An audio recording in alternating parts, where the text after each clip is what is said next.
Before the actual class, I would like to make an announcement.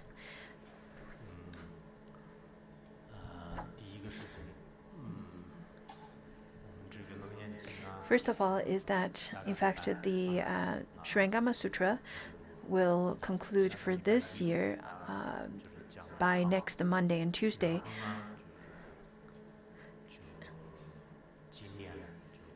The classes, in fact, won't continue for this year, but we'll resume the classes next February or March. If death doesn't dawn on us, because life is impermanent. I'm saying that my life is impermanent, same as yours. Of course, for people who hold on to your life dearly, then you probably feel that is not possible. But for people who practice Abba impermanence, you would feel that, well, it's normal to contemplate Abba impermanence.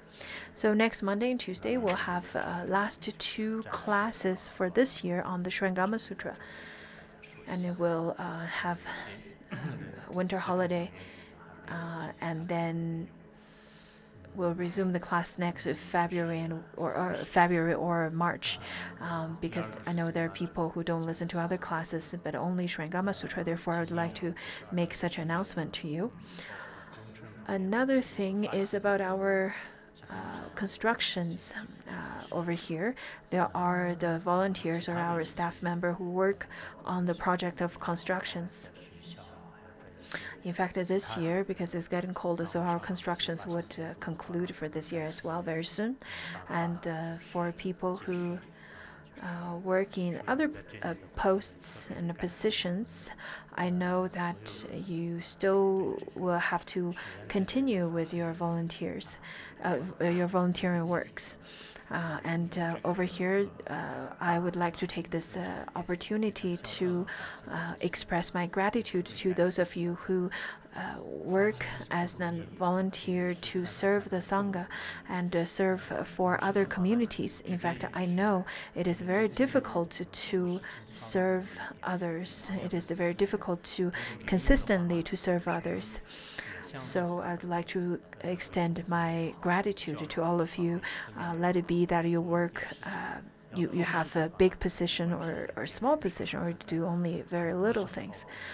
I myself, I've been working or extending my scope of work in many different areas, such as charity work, such as schools, and many different areas. I know there are volunteers and the staff members who, in fact, really spend lots of time and energy in their work. Sometimes it may seem that there are people who work in different positions, such as work as a teacher or work in monasteries. Maybe your work is not necessarily having to do with your practice, and maybe the volunteering time did influence and did impact or shorten your personal practice. And I've already tried to give you lots of opportunities to listen to the Dharma, and I've tried my best to also offer you lots of the benefits, so to speak, to have the opportunities to listen to certain Dharmas. And this is my way of expressing my gratitude to you, because I know lots of volunteers, in fact, they have taken up lots of responsibilities, sometimes beyond our imaginations. I know obstacles and hardships are encountered on the way by them, but I think they've endured those hardships. On one hand, we should take the obstacles and hardships as something that's very normal, not just the works to serve others. In fact, everything in this world is very difficult. It will encounter some hardships halfway through. Everything's like that.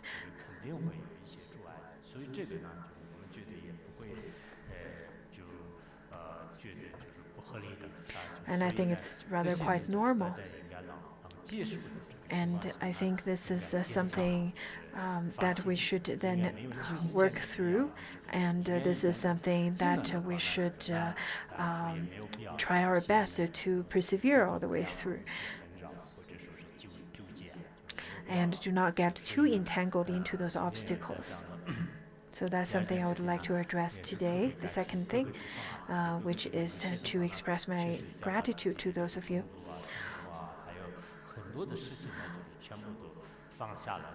I know there are people who've given up lots of their personal life and their private time to serve the Sangha, to serve the sentient beings, and to that I really am very thankful to those of you, especially.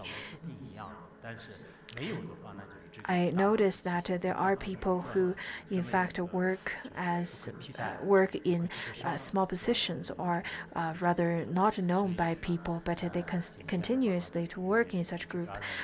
And I think without such kind of spirit of serving others and helping others, it would be difficult for others to receive such kind of help.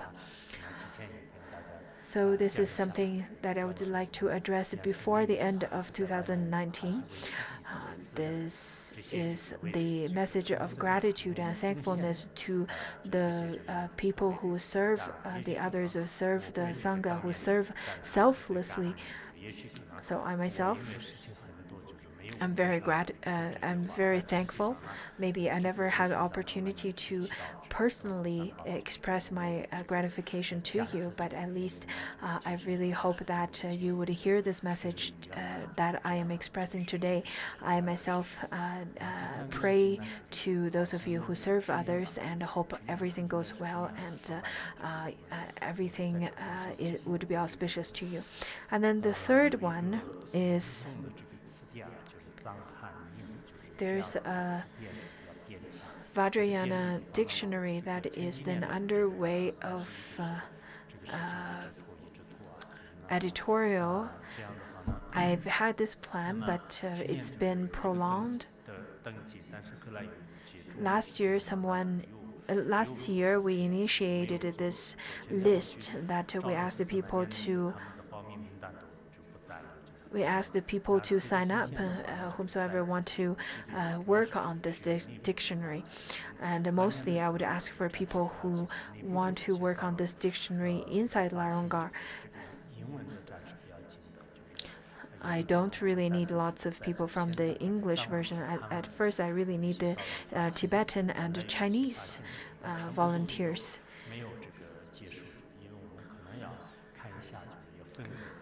First of all, I need your names, and I need to figure out who is going to provide such kind of service at the beginning and who's going to do it later. So we need some kind of plans. I am asking for the kind of people who are good at both Tibetan language and English language. Because if you don't even know the alphabets of Tibetan, then how can you volunteer in such a position? So you need to know both languages. Then the second one is that you need to be proficient in Buddhism knowledge as well. And the third one is that you need to invest at least 3 years in making this dictionary. I've translated lots of Vajrayana as well as Sutrayana teachings, but I found that there is no particular dictionary that is dedicated to Vajrayana teachings. Therefore, I want to slowly make this dictionary. I know that making a dictionary would take a long time, just as Tsotrem Lodro once said. Khenpo Tsotrem Lodro said that it's quite important to make a worldly dictionary of the three languages, the Chinese language, the Tibetan language, and the English language. And he's been working on that project for over 10 years. So I know that it's going to take a long time. I personally feel that it's quite important to make a dictionary for the Vajrayana Buddhism and including all the three languages as well. I think it would be very helpful for people who are studying the Vajrayana teaching as well as translation and such kind of works. And the volunteers or staff members I'm looking for could be female, male, monks or nuns, and it's completely fine. The second requirement is that you need to be physically and mentally healthy, and you need to have the characteristic or personality of perseverance. And I can then provide you a work lunch. And then the next one is enjoying studying and having curiosity for knowledge and have the professional attitude towards knowledge. This is not a class to teach you Tibetan language, but this is a class to inquire you to have the open-mindedness and curiosity to gain more knowledge. And for people who have the experience of working in the editorial aspect of dictionary would be, in fact, preferred. So for those of you who want to apply, then you can submit your info after class, and you can go to the Compos and Commos to write down your name, and later on we can have the selections later. You don't have to put your photographs there yet, maybe for later, but later on you can fill out this form after class. In fact, I know there are people who've already made the application last year, but the name list and the applications were lost by the management team, so we have to do this again.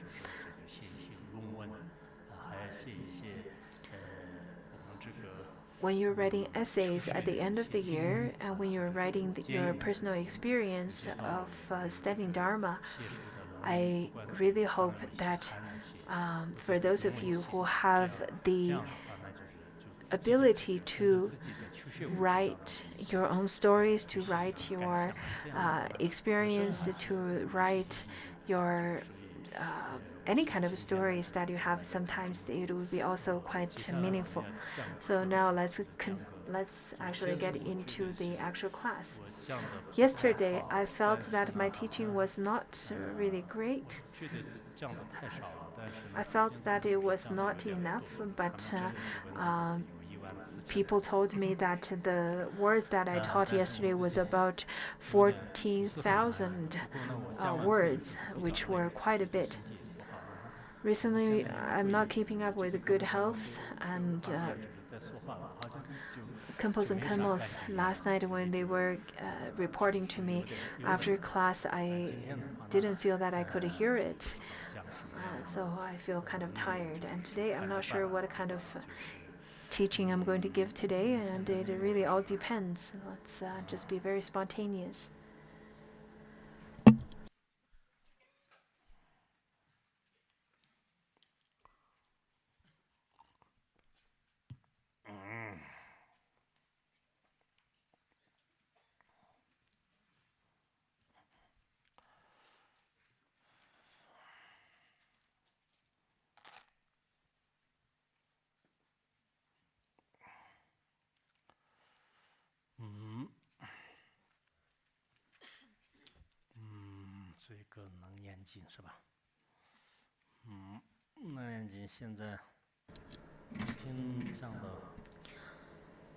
The Surangama Sutra, yesterday we've already finished the 6 attempts of searching for the mind, and today we will then get to the 7th one. Yesterday, during last night's class, when we talk about the reference points or the mark, I think in that teaching, maybe I wasn't really. I felt I was clear, but maybe it wasn't too clear. But in terms of reference point, the mark, it has two ways of explaining what it was or what it means in the sutra. According to the Tibetan Tripitaka, what it means is that if the mind is in the middle,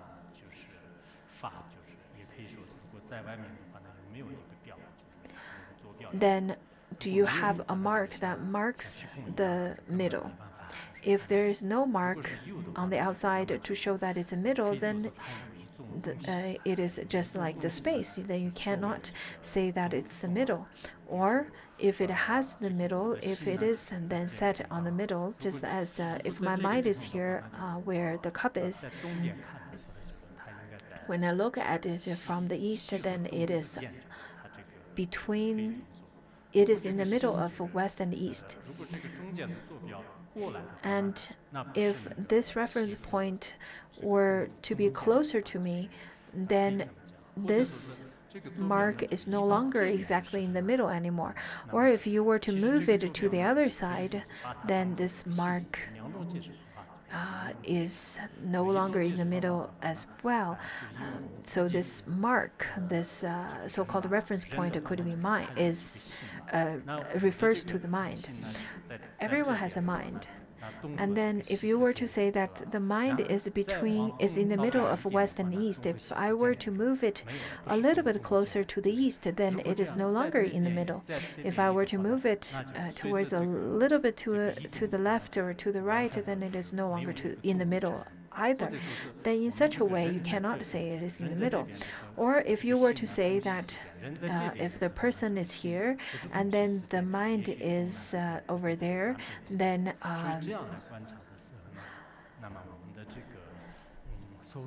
it is in the middle of west and east. But if the person steps a few steps over, then it is no longer in the middle. So there are a few ways of explaining it. Yesterday, I listened to the after-class presentations.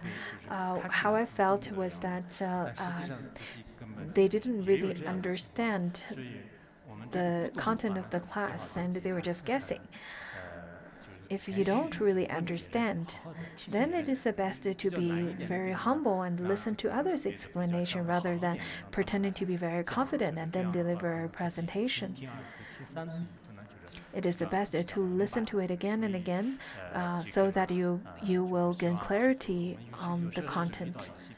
Sometimes when we listen to rather very difficult content, we should read it over again and again.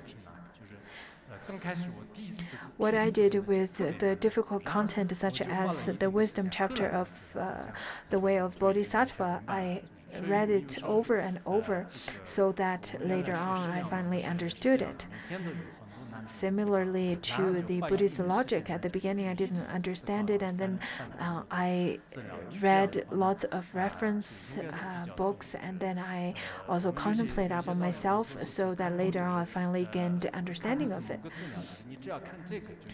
There are practitioners who said that Khenpo only read this particular one reference book, so all you need to do is read this book. In fact, that's not true. I read lots of reference books, and I call upon you to read many reference books as well, so that you will get more understanding from different perspectives, and you will also be able to get more knowledge upon it. Otherwise, it will be very difficult to truly understand what the content means. So I really feel that this time I am explaining it quite extensively compared to the previous commentaries and previous explanations. Therefore, for those of you who don't understand the teaching, it is the best to then go back to the transcripts, to go back to different reference books so that you'll be able to understand. I heard that lots of people didn't understand the teaching at all. They felt that they were on airplanes and they were dozing off, and they felt drowsy because of the teaching. And based on your expression, then you can definitely tell that you haven't gained enlightenment yet. Do not treat difficult knowledge as an old dog who doesn't want to chew the hard bones anymore. You should then continuously to chew over the information again and again so that you'll be able to understand.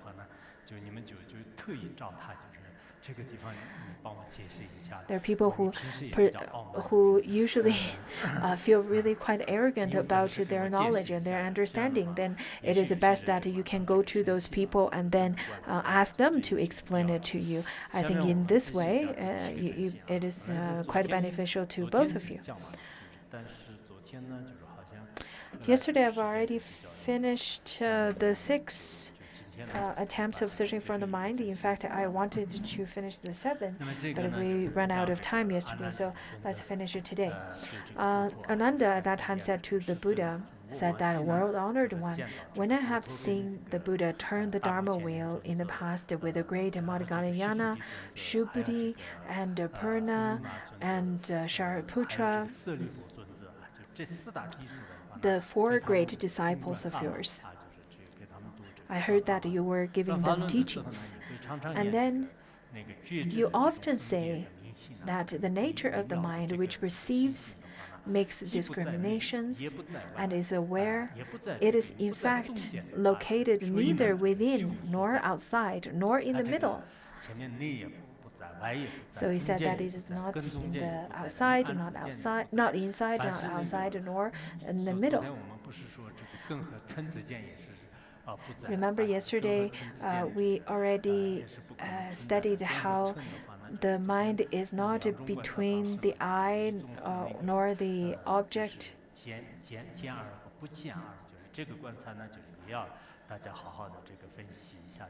It has 2 types of. It has then 2 types of outcomes.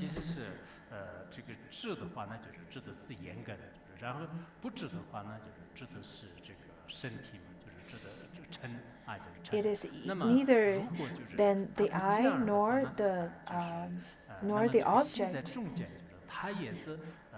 And how could the mind be in the middle of it? Because the mind cannot then mix with the eye nor the object. So that's the first aspect. If I were to add right now, then maybe you will feel quite confused. I'm not sure if I made this clear yesterday. Yesterday, when I was giving the teaching, I felt that my mind was floating halfway through in the air and floating in the space. And so I'm not sure if it was clear.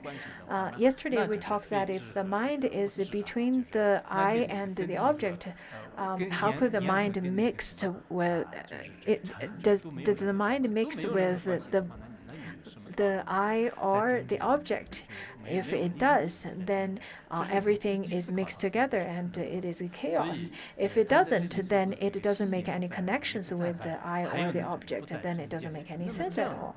So that's the 2 arguments that we studied yesterday. And now Ananda started to saying that, since I've heard that this is the way you've taught your 4 great disciples, that it is neither within nor outside nor in the middle. It is not located anywhere at all. That very non-attachment to anything is what is called the mind.